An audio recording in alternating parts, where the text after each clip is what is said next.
Je vous présente aujourd'hui un monstre de puissance, de capacité à prix défiant toute concurrence. Voici la Oskel PowerMax 3600. Bienvenue dans cette nouvelle vidéo de test de batterie nomade. Vous savez, ici sur la chaîne, je teste énormément de ces générateurs électriques afin de vous donner les clés pour pouvoir choisir la batterie nomade qui vous convient le mieux.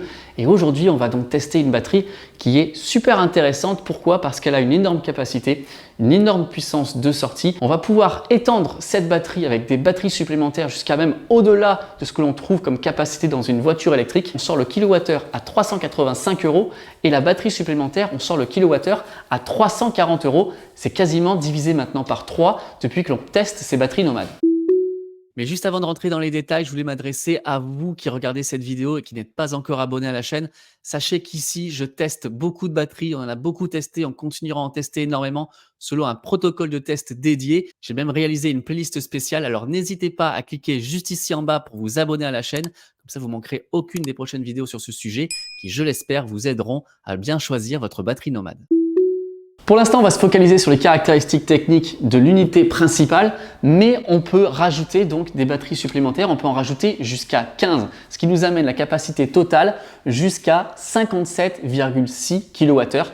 C'est du jamais vu, c'est de l'inédit. On a déjà testé des batteries qui sont capables de rajouter des batteries supplémentaires, mais jamais jusqu'à une telle capacité. Donc à l'intérieur de l'unité principale, on va retrouver 3,6 kWh, ce qui est une capacité, on va dire, plus ou moins standard actuellement pour les batteries, on va dire, de grosse capacité. On va pouvoir sortir 3600 watts et on va avoir un pic à 7200 watts. Bien évidemment, on est ici sur une technologie de chimie LFP, lithium fer phosphate, ce qui lui confère une très grande plage d'utilisation en termes de température et également de durée de vie d'utilisation. Ici, le constructeur nous dit que si on fait un cycle tous les 2 jours, on va pouvoir utiliser cette batterie pendant 25 ans et qu'au bout de ces 25 ans et de 3500 cycles, on aura encore 80% de sa capacité nominale. Comme c'est du LFP, forcément, c'est un petit peu plus lourd que les autres chimies. Ici, c'est une unité qui fait 44 kg. Pour la transporter, effectivement, c'est plus facile avec la poignée rétractable. Cette batterie, on va pouvoir l'utiliser pendant très longtemps et très longtemps en toute sécurité puisque l'on a le BMS, qui est le Battery Management System, qui est l'organe d'intelligence de la batterie qui va contrôler la batterie en permanence pour notre sécurité. Il va le contrôler pendant la recharge, il va le contrôler pendant la décharge également. En cas de problème, on va couper la batterie, on aura un petit bouton disjoncteur si jamais il y a un trop grand appel de puissance par exemple. Et on va aussi contrôler par rapport à la température. Trop froide ou température trop chaude, on va avoir une très grande sécurité d'utilisation de cette batterie. Dites-moi en partie commentaire ce que vous en pensez, mais je pense qu'on est clairement dans le design de quelque chose qui remplace un générateur essence. Si parfois on a des batteries nomades qui jouent aussi la carte de l'esthétisme et de la batterie stationnaire, ici, je pense que clairement on n'y est pas. On recherche de manière assumée quelque chose d'extérieur, quelque chose de robuste. Le pack batterie est protégé dans une caisse métallique, donc on n'a pas de problème. On va pouvoir l'utiliser en extérieur. Quand je tape ici, même si c'est du plastique, c'est très costaud, il n'y a pas de problème. C'est une batterie qui est là pour faire le job. Ça se voit également au poignet, ces dentelés ici, pour être transporté, pour être sur les chantiers, pour être dans un garage, pour être en extérieur. On a nos roulettes pour pouvoir les transporter. C'est une batterie qui va vivre et d'ailleurs, c'est quelque chose qui est revendiqué par la marque. Elle est particulièrement bien adaptée à l'extérieur, des protections spéciales pour les éclaboussures, pour la poussière, ainsi qu'un traitement anti-UV. Et même en cas de chute, si elle ne dépasse pas 1 mètre, avoir du stockage entre 350 et 400 € du kilowattheure, eh bien c'est ultra compétitif et forcément, on va avoir envie de connecter ces batteries à notre maison. Donc bravo Oskel pour penser à la création d'un Smart Home Panel. J'espère que ça arrivera très vite, que ça sera compatible avec nos régions. Et si c'est le cas et que je le reçois, eh bien je vous ferai bien évidemment une vidéo dédiée. Donc grande capacité, prix super intéressant, possibilité de rajouter des batteries, possibilité éventuelle de le connecter à la maison. Vous savez, il manque un dernier petit point, c'est le point de la connectivité. Est-ce qu'on peut parler à notre batterie via une application ou quoi que ce soit? Eh bien, vous le verrez que oui, c'est tout à fait possible. Je vous en parle dans un instant. Donc, avec son air de batterie purement extérieure, on se rapproche quand même de la batterie parfaite. Comme à chaque fois avec ces batteries que vous allez les recevoir, ça arrive toujours super bien protégé. Là, pas d'unboxing puisque ça fait un petit moment que je les teste.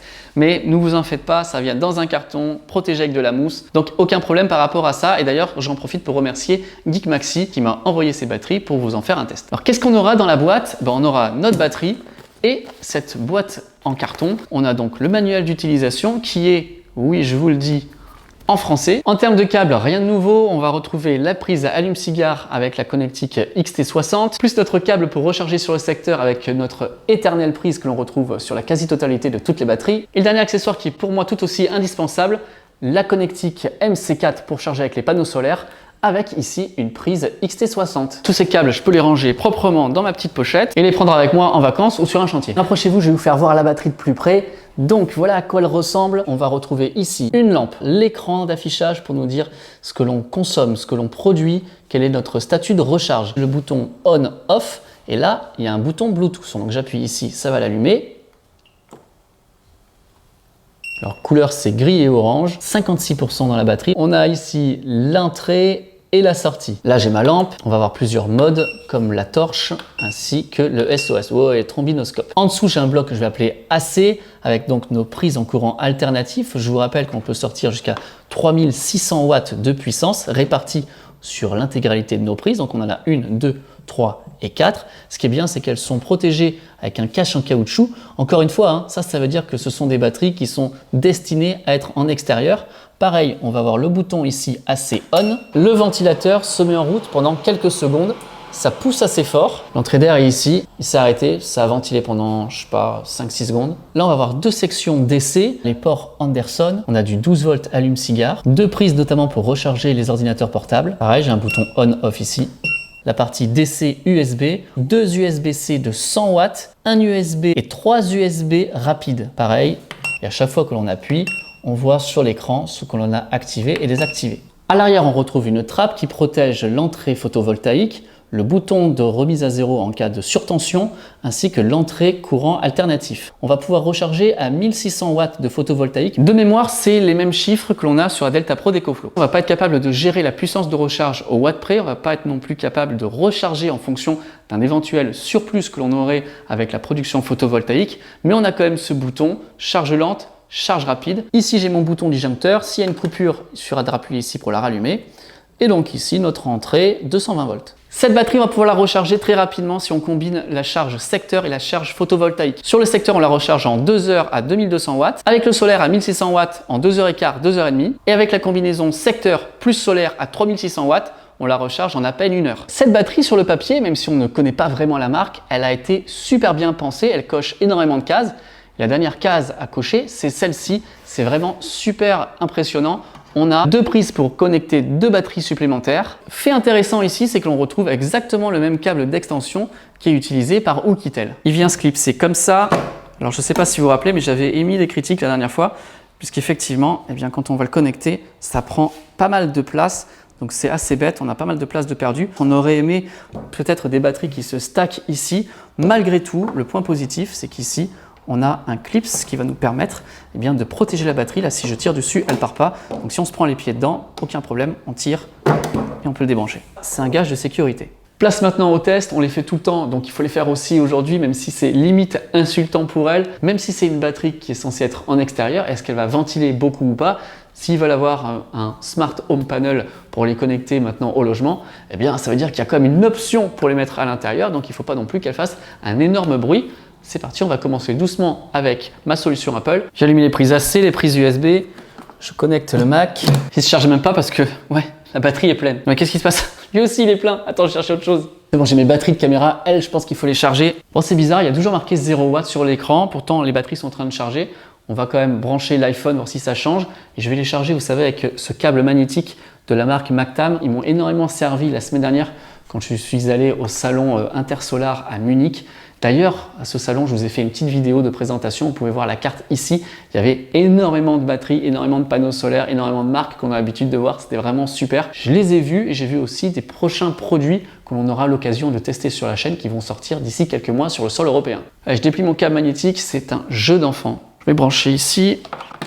Il y a toujours marqué 0. J'espère que maintenant l'affichage va nous dire quelque chose puisque l'on va passer au sèche-cheveux. Quand on va être à pleine puissance, on se rapproche des 2 kW. Allez, c'est parti. Et comme on a une batterie super puissante, on ne va pas s'encombrer avec les petites températures. On va se mettre directement à température maximale, puissance 1. Ah voilà, là l'afficheur fonctionne. On consomme 860 watts environ. J'ai fait tourner une bonne minute et vous savez quoi? Ça chauffe pas et ça ventile pas. On teste tout de suite, puissance maximum, c'est parti. Oh, regardez ça. Quasiment 1800 watts. Je vais couper. Ça ventile de suite. Et là, on est à 0. Ça ventile encore. Je m'attendais pas à ce qu'elle ventile tout de suite comme ça. On va remettre. Je vais voir si elle se met à ventiler plus fort ou pas. Ok, j'ai fait tourner pendant 2-3 minutes. C'est pas monté en puissance, mais ça s'est mis à ventiler dès le départ. Je pense que c'est pour ça, elle est faite pour de la puissance. Ça y est, elle s'arrête. Dans ce genre de batterie, on n'a pas envie d'attendre de monter en température dans le pack pour se mettre à la ventiler. Le pack batterie, le BMS, s'auto-protège et se met à ventiler dès qu'on dépasse une certaine puissance pour éviter d'avoir à chauffer. Donc bravo, je pense qu'on est ici sur une très bonne conception par rapport à l'usage qui est demandé de cette batterie. J'ai envie de faire un autre test dans cette vidéo. Je ne vais pas aller brancher la batterie à la télé pour tester l'UPS. Vous savez, s'il y a une coupure de courant, la batterie prendrait automatiquement le relais puisqu'elle a cette fonction en 5 millisecondes. Donc si on a une coupure de courant, 5 millisecondes plus tard, nos appareils vont être pris en charge. C'est quelque chose de super important si vous avez des appareils médicaux, si vous avez des frigos. Et en plus, on a une très grosse capacité. Malgré tout, ce que j'ai envie de faire, c'est d'aller charger la batterie complètement avec le photovoltaïque, puisqu'on peut charger à 1600 watts. Là, on est à 54%. Je vais charger cette batterie. Je vais charger également la batterie supplémentaire qui est juste ici et on se retrouve à côté de la Tesla parce que j'ai envie de faire une décharge des batteries dans la voiture électrique. Je voulais vous faire part de quelque chose que j'aime bien sur la batterie principale que malheureusement on ne retrouve pas sur la batterie secondaire. Pourtant c'est tout simple, c'est l'écran. Il est bien visible, bien souvent on ne voit pas grand chose sur les autres batteries quand on est en extérieur et pourtant l'écran de la batterie secondaire, regardez, c'est vraiment dommage parce que l'intensité du rétroéclairage sur la batterie principale est super bon et on n'a pas cette même qualité sur la batterie secondaire. Je trouve ça vraiment dommage. Après, pour être honnête, on peut considérer ça comme gadget de savoir en temps réel ce que consomme la batterie ou ce que produit un panneau solaire qui est connecté. On a envie d'avoir de l'électricité, un point c'est tout. Beaucoup s'en moquent, je pense. Dites-moi ce que vous en pensez en partie commentaire. La batterie est à 40% et 170 km. Le programmeur Creuse est activé. On va aller éteindre ici, voiture, recharge. J'enlève le programme, ça fait clic. La voiture nous dit qu'elle charge. La batterie commence à se vider. Les ventilateurs se sont mis en route. 1700 watts. La deuxième batterie se vide à 800 watts. Je peux jouer avec l'ampérage. Là, je suis à 8 ampères sur 13. 9, 10, 11, 12. Allez, on va mettre au maximum 13 ampères. On est passé à 2800 watts. La batterie secondaire se décharge à quasiment 1300 watts. Ça ventile assez fort, toujours comme tout à l'heure. Mais c'est un ventilateur qui fait pas tant de bruit que ça. C'est pas un ventilateur très strident. La ventilation en extérieur, c'est pas du tout un problème. Je vais créer un compte à rebours. Dis Siri, lance un compte à rebours de 30 minutes. C'est parti pour 30 minutes. On est encore ici dans la batterie principale à 76%. On envoie quasiment 2900 watts. Environ la moitié provient de la batterie secondaire. Donc c'est bien, il y a un équilibrage des cellules. Vous voyez là, on est à 79% et ici, on est à 76%. D'après la voiture, on aurait récupéré 9 km d'autonomie. Déjà 2% plus 1 kWh. Je vous propose de relancer une demi-heure. C'est reparti. Puis en fonction de comment ça se passe, peut-être qu'on ira jusqu'à la décharge complète ou quasi complète des deux batteries pour voir si effectivement on récupère 50 km, puisque je vous rappelle qu'avec ma voiture, je fais environ 15 kWh au 100. Ici, j'en ai la moitié. Donc logiquement, en vidant les deux batteries, on devrait pouvoir récupérer 50 km. Allez, ça fait 1 heure de recharge en tout. Je suis vraiment curieux d'une chose, savoir si on laisse la batterie se vider à 100%, est-ce qu'il ne faudrait pas que je baisse l'ampérage parce que je ne suis pas certain qu'elle puisse encore délivrer 2800 watts quand elle sera à 10% par exemple. Donc peut-être qu'il faudra que je descende, mais on va voir où ça en est. Ça marche toujours. 48% sur la batterie principale. On envoie toujours quasiment 2900 watts. Et l'autre, on est à 54%. Dans la voiture, c'est pas mal. On a pris 3 kWh. Regardez, je suis à 44%. C'est pas rien, hein, 4% de prix. Oh! On a pris quasiment 20 km. Pas mal, hein? En fait, là, je charge même plus vite que si je chargeais sur ma prise domestique, parce que je pense que je prendrais que 10 ampères, 16 ampères, si on est sur une prise renforcée de type Green Up. Bon, allez, on va laisser comme ça, et puis je viendrai checker de temps en temps, voir si la batterie se coupe, mais je pense qu'elle va être capable quand même de délivrer au moins 2800 watts, j'espère au moins jusqu'à 10%. Ouais, il faut la faire souffrir quand même, cette batterie. Bon, je laisse comme ça, je reviens dans 1 heure. Ça a très bien rechargé puisqu'à la fin j'avais 205 km dans la batterie, donc j'en ai récupéré 35. J'étais à 48% et j'avais récupéré 5 kWh. Alors pourquoi pas les 7 kWh des deux batteries? Tout simplement parce qu'on a de la perte dans la conversion du DC vers le AC, puis du AC vers le DC vers la voiture. Donc ça, c'est aussi des choses à prendre en compte. Mais malgré tout, j'ai quand même réussi à mettre 5 kWh dans la voiture. Les amis, restez avec moi pour 2 points capitaux. On va parler du tarif puisqu'entre le moment où j'ai reçu cette batterie et maintenant, eh bien, on a encore baissé de tarif. On a gagné 40 €. Donc c'est vraiment pas mal, je vous dis, les prix sont tout le temps à la baisse. Là, entre le moment où je reçois la batterie et le moment où je vous fais la vidéo, ça a drastiquement baissé. Quand je vous disais, eh bien, on n'est pas capable de pouvoir monitorer la puissance de recharge. Alors c'est vrai directement sur la batterie, mais avec l'application, c'est possible. D'ailleurs, sur l'application, c'est pas une application dédiée, c'est l'application moi que j'utilise Homebly, vous savez, c'est la suite Tuya qui me permet notamment d'utiliser bien toutes mes prises connectées. Voilà ce que ça donne. J'ai fait une mise à jour par internet de la batterie, donc vous voyez que cette batterie est évolutive. Voilà ce qui se passe quand on arrive sur la page d'accueil de la batterie. On voit le pourcentage, on voit le temps d'utilisation restante, ce qui rentre, ce qui sort. Et là, vous voyez, j'active les prises AC, la prise 12 volts, la prise USB également. On peut même la connecter à notre réseau internet ici. Vous voyez la mise à jour de l'appareil qui a été faite. Donc là, je vais cliquer.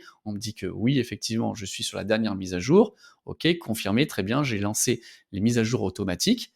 Et maintenant, on va aller dans la petite roue et on va pouvoir voir qu'on peut régler la puissance de recharge. Donc soit 1300, soit 800, soit 400, soit 80. Et du coup, si on est capable de régler avec ces chiffres qui sont ici, pourquoi ne pas aller dans 250, 282, voilà, régler vraiment ce que l'on veut. Donc s'il lance un Power Stream Like, il sera tout à fait possible de régler, même avec un module Shelly, faire une intégration Internet plus poussée, rajoutant des couches, de régler la charge au watt près de cette batterie. Ça peut être super intéressant et de la décharger après dans un micro-onduleur de type PowerStream. Ce qui est malin aussi, c'est par rapport à la recharge et à la décharge de la batterie. On peut dire j'ai envie de la charger à 100%, j'ai envie de la charger à 70%, ou la décharge, on a envie de garder peut-être entre 0 et 30% de marge pour pas la décharger complètement. Cette batterie est beaucoup plus intelligente, beaucoup plus intégrée que ce qu'elle n'y paraît à première vue, surtout par rapport à son prix. Si je vais d'abord sur la batterie seule, on est à 1 499 € sur leur site internet et on a encore une remise supplémentaire avec un coupon que je peux vous donner. Donc on sera à 1 399 €, ce qui amène au kilowattheure, on est à 374 €. Belle remise aussi si je vais sur la batterie additionnelle, on est à 1 289 € avec le coupon, on sera à 1 199 €. On tombe à 333 € du kilowattheure et on a aussi une belle remise si on va ici sur la page avec la batterie mère et une batterie additionnelle. On est sur leur site internet à 2 649 € et avec le coupon que je peux vous donner, on est à 2 529 €. Donc voilà, je vous laisserai toutes les informations en partie commentaire. Il y a d'autres combos possibles avec des panneaux solaires, avec le petit chariot pour pouvoir les transporter. Donc ça sera disponible juste ici en dessous si vous voulez aller voir avec les codes promo, bien évidemment. Les amis, dites-moi ce que vous avez pensé de cette batterie. En tout cas, pour moi, à date, on est sur, je pense, vous me corrigerez en partie commentaire si je dis des bêtises, je crois qu'on est sur la batterie la moins chère au kilowattheure que l'on ait eu l'occasion de tester, surtout qu'elle coche les 1, 2, 3, 4, 5 catégories dont je vous ai parlé en début de vidéo. Donc on a un potentiel ici d'avoir quelque chose de vraiment génial. J'ai parlé avec les gens de Oscale à Munich, ils m'ont dit qu'il y avait d'autres choses qui allaient arriver. En tout cas, je me dis que c'est une belle première base pour avoir une marque qui pourrait vraiment se démarquer dans les mois à venir. Donc on attend leurs prochains produits avec grande impatience et j'aurai bien évidemment l'occasion de pouvoir vous les présenter sur la chaîne. D'ici là, dites-moi donc ce que vous avez pensé de cette batterie. Est-ce qu'une grosse batterie comme ça, avec une grosse capacité possible à ajouter, ça vous intéresse ou non? Quasiment 60 kWh, c'est juste dingue. Moi, je suis assez étonné maintenant d'avoir vu toutes les possibilités de cette batterie. Je pense que c'est vraiment un super bon deal. En tout cas, il y a une grosse promo encore maintenant, donc c'est le moment de pouvoir en profiter. Si cette vidéo vous a plu, comme d'habitude, n'hésitez pas à la liker, à la partager, à me mettre un grand pouce en l'air. Et puis nous, on se retrouve très bientôt pour de prochaines vidéos. Allez, salut tout le monde.